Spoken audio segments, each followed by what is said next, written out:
Alors, le foot européen, c'est littéralement en ébullition en ce moment. On a des transferts qui pourraient tout changer, des qualifs ultra tendus. Bref, on va décortiquer ensemble les dossiers les plus chauds, ceux qui font vraiment la une. Allez, on plonge direct dans le vif du sujet, le mercato. Et cet été, attention, ce n'est pas un simple marché, non, c'est une vraie guerre des transferts qui se dessine entre les plus grands clubs d'Europe.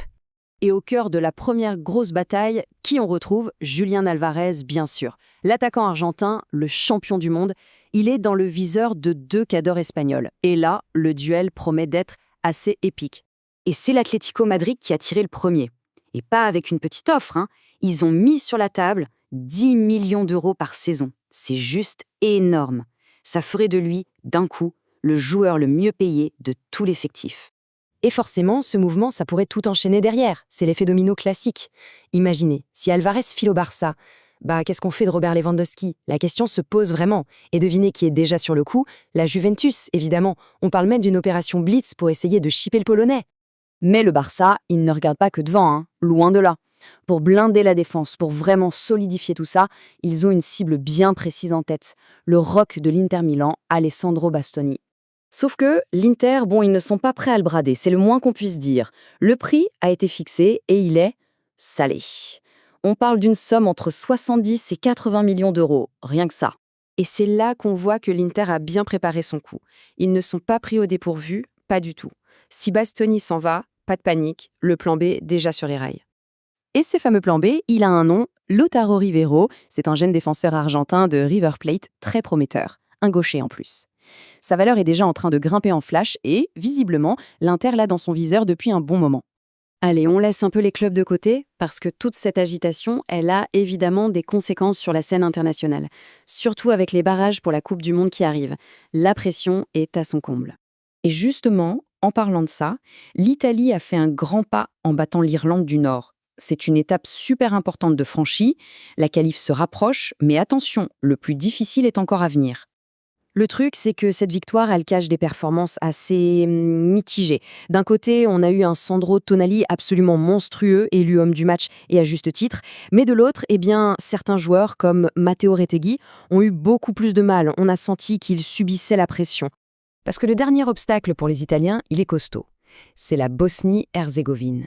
Et c'est une équipe redoutable. Faut pas les sous-estimer. Ils ont des joueurs d'expérience et surtout, ils ont un certain Edin Dzeko devant qui connaît la Serie A par cœur. Bref, c'est le match piège par excellence. Une surprise est vite arrivée. Bon, au-delà des transferts et des matchs immédiats, les clubs, eux, y pensent déjà à demain. Alors regardons un peu les jeunes talents qui montent et les nouvelles idées tactiques qui pourraient bien changer la face du foot. Et en parlant de pépites, l'AC Milan a un nom sur ses tablettes, Konstantinos Karetsas, un jeune milieu offensif qui joue à Genk. Et ses stats parlent pour lui. Cette saison, c'est 18 passes décisives. Forcément, ça attire l'œil des recruteurs. Pendant ce temps, à Barcelone, il y a un débat super intéressant qui commence à prendre de l'ampleur. Ça concerne le phénomène Lamine Yamal. La question, c'est quel est son meilleur poste? Actuellement, il joue ailier droit, mais de plus en plus de monde aimerait le voir dans l'axe, en faux numéro 9. Un peu comme un certain Messi à l'époque. Et cette idée, elle ne sort pas de nulle part. L'entraîneur, Andy Flick, a déjà testé ce système de faux neuf par le passé. Donc ce n'est pas juste une lubie, c'est une vraie piste de réflexion pour l'avenir de Yamal. Ok, changeons de décor, direction Madrid. Chez les champions d'Europe, on pourrait croire qu'ils se reposent sur leur laurier, mais pas du tout. Le club est déjà en train de préparer l'avenir et ses prochains gros coups. Un des dossiers sur la table, c'est l'opération Nico Paz. C'est un jeune qu'ils ont formé, qui est parti exploser du côté de Com. Il a fait une saison de fou là-bas, et le Real, très malin, a conservé une option de rachat. C'est peut-être le moment de l'activer. Mais il y a une autre rumeur, une rumeur bien plus grosse. Un transfert potentiel qui, s'il se fait, pourrait littéralement faire trembler toute l'Europe du foot.